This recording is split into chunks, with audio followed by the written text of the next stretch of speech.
guide, oui, guide l'humanité depuis des milliers d'années. Allah, c'est le miracle des miracles. Maintenant, pour nous, que représente ce livre? Ce livre est la parole de Dieu. Nous n'en doutons pas. Et Dieu le Très-Haut lance un défi à l'humanité, aux gens qui sont sceptiques, qui ne croient pas.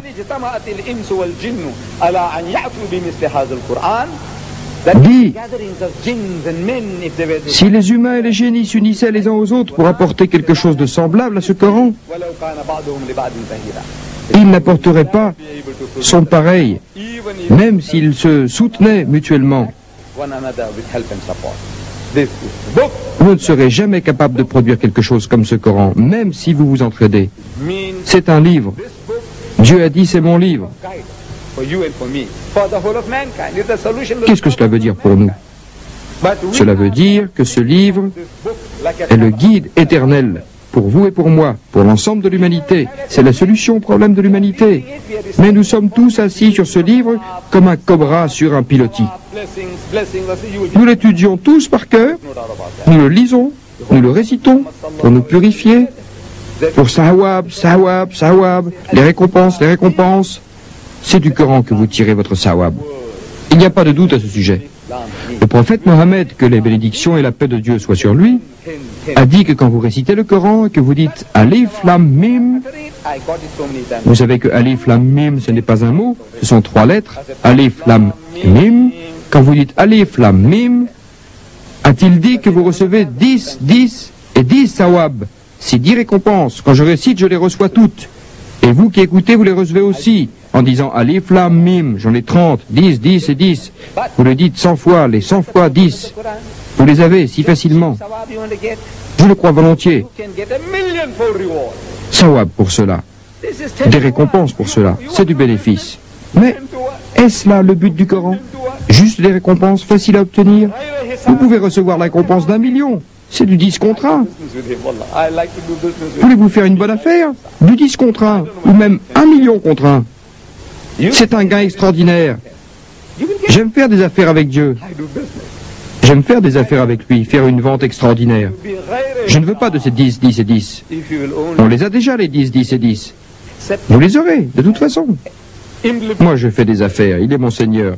Il est prêt à vous donner sans compter, si seulement vous le prenez, l'acceptez et l'introduisez dans votre vie. C'est un livre d'introduction qui vous dit quoi faire. Il vous parle de cet honneur qu'il vous a fait. Partagez-le avec les gens. Ne soyez pas égoïstes. Nous sommes de beaux égoïstes. Nous, les musulmans, nous sommes égoïstes par Dieu. Nous sommes très égoïstes partout. Je demande à mon frère, il est très régulier dans les récompenses. Je voudrais savoir d'où tu tires tes récompenses pour ton bénéfice et pour mon bénéfice. Masha'Allah. Et je lui demande, jeûne tout un long mois? Il répond que oui. Et pour qui cela? C'est pour mon bénéfice. Oui, oui, oui, bénéfice pour toi. Tu donnes la zakat? Oui, pour qui? C'est pour mon bénéfice. Tu fais la prière? Oui, pour qui? C'est pour mon bénéfice. Tout ce que vous faites, c'est pour mon bénéfice, mon bénéfice, mon bénéfice. Moi, je vous demande, que faites-vous pour les autres? Que faites-vous pour eux? Pour les incroyants. Vous croyez qu'ils vont aller en enfer, les malfaiteurs? Oui, bien sûr. Allah le dit. Il ne pardonne pas aux malfaiteurs. Et donc ils vont en enfer? Oui. Que voulez-vous donc dire? Rien. Alors Dieu est content. Mais n'est-il pas une créature? N'est-ce pas une création de Dieu? Et Dieu est heureux qu'il aille en enfer? Alors que vous n'avez rien fait? Vous savez, il nous a donné un slogan, il y a 1400 ans. Il a donné aux musulmans un slogan. Nous l'appelons Talbiya en arabe. Je ne sais pas très bien ce que cela veut dire, littéralement, mais c'est ce que j'ai appris quand je suis venu, quand je suis allé au Hajj en 1983. J'entendais les mots, vous savez, ce que les gens disent quand ils tournent autour de la Kaaba.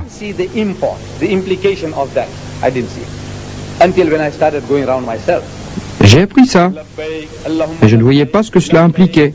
Je ne le voyais pas. Jusqu'à ce que je commence à faire les circonvolutions moi-même.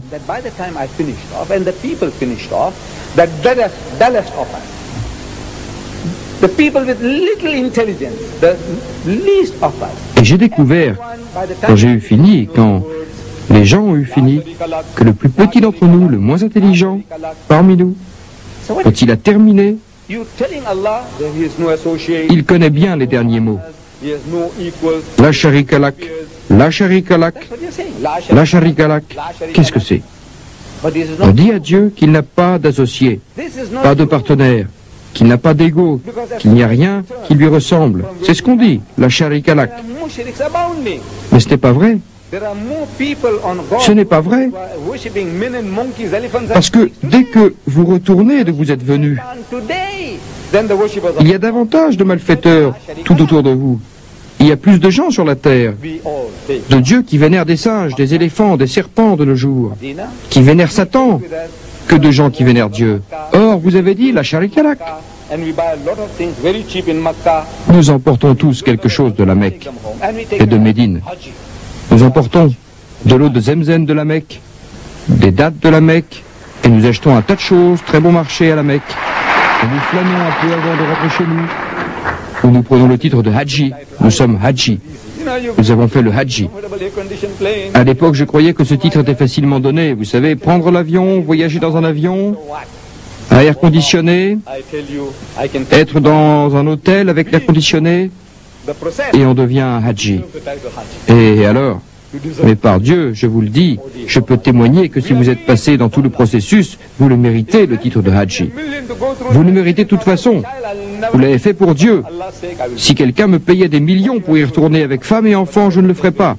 Mais pour Dieu, je le ferais. Quand on va à l'endroit où on jette des pierres, je me le rappelle. Moi, quelqu'un m'a atteint avec une pierre et j'ai saigné. J'en ai perdu ma montre. Ma montre s'est détachée. J'ai perdu mes chaussures. Je suis tombé par terre. Et je peux vous le dire, si ça n'avait pas été des Pakistanais, s'il n'y avait pas eu des Pakistanais, je vous le dis par Dieu, je serais mort ou à l'hôpital aujourd'hui. Parce que quand on tombe, on ne peut pas se relever. Je peux vous dire que si vous tombez là-bas, c'est fini pour vous. Ce sont des Pakistanais qui m'ont aidé. Et j'ai aussi perdu 1000 $, qui étaient dans une grosse ceinture que je portais. Tout en cash. Et ils sont sortis. Un peu avant, le jour avant, ce matin-là, j'étais sorti et j'ai vu quelque chose là. Chut, nous sommes allés sur la route. Ma femme, ma fille et moi. Et j'ai vu des gens comme s'ils étaient sur du feu. Des gens, vous savez, qui étaient en train de charger, vous savez, comme les taureaux. Des gens qui se tenaient les uns aux autres, qui se frayaient un chemin au milieu des autres, en poussant. Et je me suis demandé pourquoi il fallait aller jeter des pierres sur des bornes alors qu'il y avait tous ces satans humains autour de moi. Par Dieu, des satans tout autour. Alors nous avons battu en retraite. Mais nous devions passer de toute façon par tout le processus qui fait un Haji, qui fait de toi un Haji. Alors nous avons fait une seconde tentative, et c'est lors de cette seconde tentative que tout ça est arrivé. Nous ne l'aurions pas fait pour 1 million, mais pour Allah nous l'avons fait. C'est pourquoi je dis que je mérite bien le titre de Haji, ok? Ne perdons pas de temps à parler de moi.